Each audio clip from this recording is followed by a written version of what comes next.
Foreign education کے حصول کے لیے اسٹوڈنٹ اپنی کم عقلی اور نا تجربہ کاری کے سبب صرف تھوڑے سے پیسے بچانے کے لیے اپنا کیس خراب کر لیتے ہیں۔ اس ضمن میں کنسلٹنٹ سے رجوع کرنا بہت ضروری ہے۔ فرسٹ آف آل تو انہیں یہ ریسرچ کرنی چاہیے کہ پاکستان میں لیڈنگ کنسلٹنسی فرمز کون سی ہیں اور ان کی پاکستان میں مارکیٹ ریپیوٹ کیا ہے۔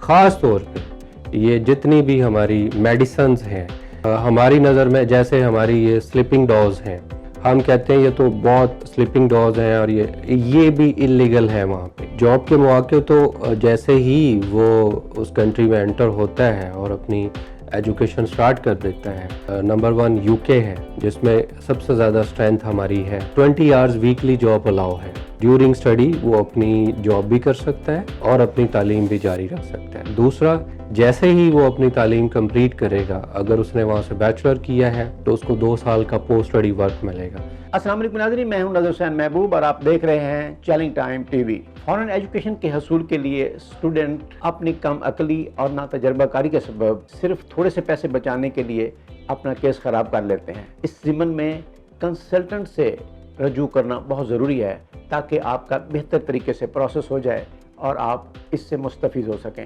لہٰذا اس ضمن میں فارن ایجوکیشن کنسلٹنٹ کی خدمات ضرور حاصل کرنی چاہیے۔ اس ایپیسوڈ میں ہم آپ کو بتائیں گے کہ آپ کس طرح ملک اور یونیورسٹی کا انتخاب کر سکتے ہیں اور اس میں پروسیس کس طرح کر سکتے ہیں تاکہ یہ سلسلہ آپ کے لیے آسان ہو جائے۔ تو اس سلسلے میں آج ہمارے ساتھ موجود ہیں لاہور کی نامور immigration and foreign education consultancy company highbrow law associate کے چیئرمین جناب رانا انعام اللہ خان صاحب۔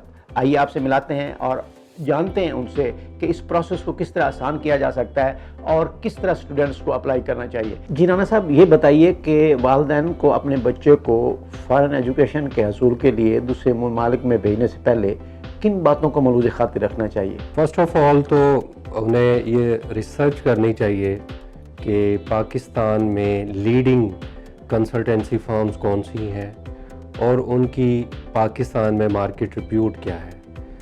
پلس وہ یہ دیکھیں کہ یہ جو کنسلٹنسی فرم ہے، آیا یہ صرف سوشل میڈیا کی حد تک ہیں، ان کے سیٹ اپس کیسے ہیں، ان کے آنرز کا بیک گراؤنڈ کیا ہے اور یہ لوگ کب سے مارکیٹ میں اویلیبل ہے، ان کا کوئی کمپلینٹس تو نہیں ہے، یہ کوئی ایسا کام تو نہیں کر رہے کہ جس سے آپ کے بچوں کے جو کیریئر ہے اس پہ کوئی داغ آ جائے، لائک کوئی ایسے کالجز، کوئی ایسی فیک یونیورسٹیز میں آپ کا ایڈمیشن تو نہیں کروا رہے۔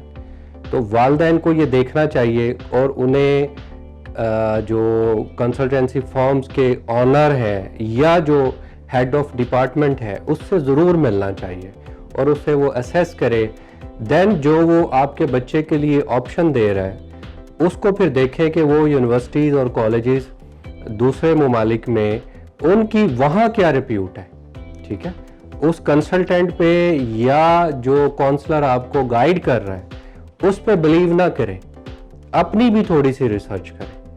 آج کل ماشاءاللہ بچے بڑے ایکٹیو ہیں، سوشل میڈیا پہ ہر چیز وہ دیکھ لیتے ہیں، تو یہ ضرور ویریفائی کریں تاکہ بچے جس ایجوکیشن سیکٹر میں یا جس یونیورسٹی میں جا رہے ہیں آیا وہ ریلائبل ہے، کل کو ایجوکیشن حاصل کرنے کے بعد، اپنی ڈگری کمپلیٹ کرنے کے بعد آپ کو اس کے بینیفٹس کیا ہوں گے۔ رانا صاحب، کیا کنسلٹنٹ کے ساتھ ملاقات کے وقت اسٹوڈنٹ کے ساتھ ان کے گارڈینس کا ہونا ضروری ہے؟ اگر ہے تو اس کا کیا فوائد ہے؟ دیکھیں، میں تو یہ ریکمینڈ کرتا ہوں کہ اسٹوڈنٹس کے ساتھ اس کے پیرنٹس، اگر پیرنٹس نہیں ہیں، کوئی بڑا بھائی، کوئی بڑی بہن، وہ ضرور ساتھ آئے، یا اگر وہ بھی کسی وجہ سے اویلیبل نہیں ہے، بیزی ہیں، آؤٹ آف کنٹری ہیں، تو اس کا کوئی عزیز رشتہ دار جس کو کوئی تھوڑی بہت نو ہاؤ ہو اور وہ اسیس کر سکے کمپنی کو کہ کمپنی کا لیول کیا ہے۔ جی رانا صاحب، مضامین کے انتخاب کے لیے بچوں کی خواہش کو والدین کو کس طرح ملحوظ خاطر رکھنا چاہیے؟ مضامین میں بچے جو پیرنٹس کو کہتے ہیں کہ مجھے سائنس سبجیکٹ پڑھنا ہے یا وہ کہتے ہیں جی مجھے آرٹ سبجیکٹس میں جانا ہے، اور ہمارے پیرنٹس اس پہ یہ لاگو کرتے ہیں کہ نہیں، تم نے میری خواہش کے مطابق یہ سبجیکٹ چوز نہیں کرنا، میں یہ چاہتا ہوں کہ آپ یہ سبجیکٹ چوز کریں، تمہارے فلاں کزن نے یہ کیا، تمہارے چچا نے یہ کیا، تمہارے فرینڈ نے یہ کیا تو وہ یہاں پہنچ گیا، ایسا نہ کیا کریں۔ جو اسٹوڈنٹ چاہتا ہے، جہاں اس نے ایک اپنی سوچ رکھی ہے کہ میں نے لائف میں انجینئر بننا ہے، تو آپ اس کو ڈاکٹر بنانے کی کوشش نہ کریں۔ اگر وہ ڈاکٹر بننا چاہ رہا ہے اور اس کی ریکوائرمنٹس وہ اپنی پوری کر رہا ہے تو آپ اس کو ڈاکٹر بننے دیں۔ ٹھیک ہے، اگر آپ افورڈ نہیں کرتے تو آپ ڈاکٹر کی بجائے اس کو کوئی ہیلتھ سائنسز کے اور سبجیکٹس میں ایڈمیشن دلوا دیں، ٹھیک ہے، تاکہ وہ اپنی فیلڈ کو بالکل اس سے ہٹے نہ۔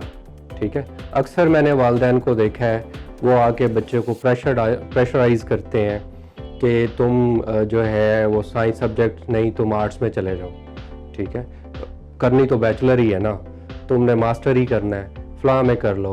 ایسا نہیں ہوتا، اب اسپیشلائزیشن کا دور ہے، آپ کو ہر سبجیکٹ میں اسپیشلائزیشن کرنا پڑتی ہے۔ اور جو ہماری نئی نسل ہے، بچوں کو کافی حد تک اس وقت اویئرنیس ہے کہ ان کے کیریئر کے لیے یا آنے والے دور میں کس چیز کا زیادہ ٹرینڈ ہے۔ تو میں یہ چاہوں گا کہ بچے کے اوپر پیرنٹس سبجیکٹ کو یا کورس چوز کرنے میں پریشرائز نہ کریں۔ جی رانا صاحب، فارن ایجوکیشن کے حصول کے لیے کسی بھی ملک میں جانے سے پہلے بچے کو کیا ہدایات دینا ضروری ہے؟ جی بالکل، جیسے ہی اس کا ویزا پروسیس ہوتا ہے، اس کو ویزا لگ جاتا ہے اس کے پاسپورٹ پہ، اور اس سے پہلے اس میں ایک خاص ڈیوریشن اویلیبل ہوتی ہے، اس کے اندر کوئی ٹائم ہوتا ہے 1-1.5 مہینے کا، تو اسے یہ چاہیے کہ وہ پراپرلی گائیڈنس لے جو اس کے سینئرز یا اس کے کوئی جاننے والے اس کنٹری میں اویلیبل ہیں، اس کو کس طرح سے اپنے ڈریسز کون سے لے کے آنے چاہیے، وہاں کا ویدر کیسا ہے، اس کو اپنے کھانے پینے میں کیا احتیاط کرنی چاہیے، ٹھیک ہے، اور خاص طور پہ وہاں کا انوائرمنٹ کیا ہے، اسے کن چیزوں سے دور رہنا ہے، ٹھیک ہے۔ دیکھیں، ایک وہاں کا اس کنٹری کا ایک اپنا کلچر ہے، اب ہم بینگ اے پاکستانی ہمارا ایک اپنا کلچر ہے، ٹھیک ہے، تو میری یہ خواہش ہوتی ہے، میں اپنے جو ہمارے یہاں پہ کونسلر بیٹھے ہیں میں ان کی بھی اس بارے میں رہنمائی کرتا ہوں کہ بچے کو ایڈمیشن کے ساتھ ساتھ تھوڑی اس کی یہ کاؤنسلنگ بھی کریں کہ یو آر پاکستانی، آپ اس کنٹری میں اپنے ملک کو ریپرزینٹ کرتے ہو، آپ اس ملک میں ایز اے سفیر کے طور پہ جا رہے ہو، تو آپ کی ایک بھی انلیگل ایکٹیویٹی سے پورا ہمارا پاکستانی معاشرہ، ہماری قوم کی بدنامی ہوتی ہے۔ تو آپ نے ایسا کوئی انلیگل ایکٹیویٹی نہیں کرنی جس سے آپ کی پیرنٹس کی بھی بدنامی ہو اور ہمارے ملک کو بھی شرمندگی اٹھانا پڑے۔ تو جاتے ہوئے کوئی کیرنگ جو ہے وہ کیری کرنے کے لیے کوئی اگر وہ سامان دیتا ہے تو وہ بھی نہیں دینا اور یہ راستے میں احتیاط کرنا۔ جی بالکل، دیکھیں، اگر تو کوئی آپ کے اپنے عزیز رشتہ دار ہیں یا بہت کلوز آپ کے کوئی دوست ہیں جن کو آپ پرسنلی جانتے ہیں، ٹھیک ہے، اور وہ آپ کو کوئی چیز کہتا ہے کہ جی ٹھیک ہے، آپ میرے بھائی ہیں وہاں، میری بہن ہے، یا میرے پیرنٹس کے لیے یہ کوئی میڈیسن لے جائیں، یا خاص طور پہ یہ جتنی بھی ہماری میڈیسنز ہیں ان کا خاص خیال رکھنا چاہیے۔ ہماری نظر میں جیسے ہماری یہ سلیپنگ ڈاز ہیں، ٹھیک ہے، ہم کہتے ہیں یہ تو بہت سلیپنگ ڈاز ہیں اور یہ بھی انلیگل ہے وہاں پہ، ٹھیک ہے۔ کوئی ایسی چیز جو آپ اس کی رہنمائی آپ ایئرپورٹ سے بھی لے سکتے ہیں کہ کیا چیز ہمیں لیگلی الاؤ ہے لے کے جانا اور کیا چیز لیگلی الاؤ نہیں ہے۔ دوسرا، ہم کتنی کرنسی کیری کر سکتے ہیں پاکستان سے۔ ہمارے کنٹری میں آپ کیش مطلب ڈالر کی شکل میں یا پاؤنڈ کی شکل میں یا یورو کی شکل میں آپ کتنی کرنسی اپنے ساتھ کیش کی شکل میں لے کے جا سکتے ہیں۔ تو اس کا جو ہے معلومات آپ کے پاس پراپرلی ہونی چاہیے تاکہ جب آپ ایئرپورٹ پہ پہنچیں تو آپ کسی مشکل کا سامنا نہ کرنا پڑے۔ کیا دوران تعلیم اسٹوڈنٹس کو ملنے کے لیے والدین اس ملک میں جا سکتے ہیں؟ جی بالکل شاہ صاحب جا سکتے ہیں اگر وہ فائنینشلی افورڈ کرتے ہیں اور ان کی کوئی اچھی ٹریول ہسٹری بھی ہے تو جا سکتے ہیں. اور میں جو ایڈوائز کرتا ہوں اپنے کلائنٹ کو کہ انہیں جب اس کی گریجویشن سرمنی ہے اس میں یہ ہوتا ہے کہ جیسے ہی وہ اپنی تعلیم کمپلیٹ کرتا ہے تو ایک اس کو پراپرلی ایک انویٹیشن دیا جاتا ہے کہ آپ اپنے گارڈین میں کس کو انوائٹ کرنا چاہتے ہو سرمنی میں. تو اس میں اس کے پیرنٹس ہو سکتے ہیں, اس کے بڑے بہن بھائی ہو سکتے ہیں, اگر وہ بھی نہیں ہیں تو کوئی گارڈین ہو سکتا ہے. تو اس پہ ویزا ریجیکشن کم ہے. ادروائز وزٹ پہ آپ جا سکتے ہیں اگر آپ کے فائنینشلی بیک گراؤنڈ اچھا ہے تو پیرنٹس کا وزٹ ویزا ایزیلی لگ جاتا ہے, نو ایشو. رانا صاحب کیا دوران تعلیم اسٹوڈنٹس کو وہاں جاب بھی مل سکتی ہے؟ جی جاب کے مواقع تو جیسے ہی وہ اس کنٹری میں انٹر ہوتا ہے اور اپنی ایجوکیشن سٹارٹ کر دیتا ہے تو اس جیسے ہم نمبر 1 یو کے ہے جس میں سب سے زیادہ اسٹرینتھ ہماری ہے, 20 آورز ویکلی جاب الاؤ ہے اور ڈیورنگ اسٹڈی وہ اپنی جاب بھی کر سکتا ہے اور اپنی تعلیم بھی جاری رکھ سکتا ہے. دوسرا جیسے ہی وہ اپنی تعلیم کمپلیٹ کرے گا اگر اس نے وہاں سے بیچلر کیا ہے تو اس کو 2 سال کا پوسٹ اسٹڈی ورک ملے گا, پھر وہ فل ٹائم 2 سال کا اپنی جاب کر سکتا ہے. اسی طرح ماسٹر کے بعد بھی 2 سال کی جاب کر سکتا ہے. ہاں دوسرا یہ کہ اگر اس کے ساتھ اس کا اسپاؤز ہے, لائک اگر کوئی لڑکی ہے تو اس کے ہسبینڈ جو ہیں وہ فل ٹائم جاب کر سکتے ہیں.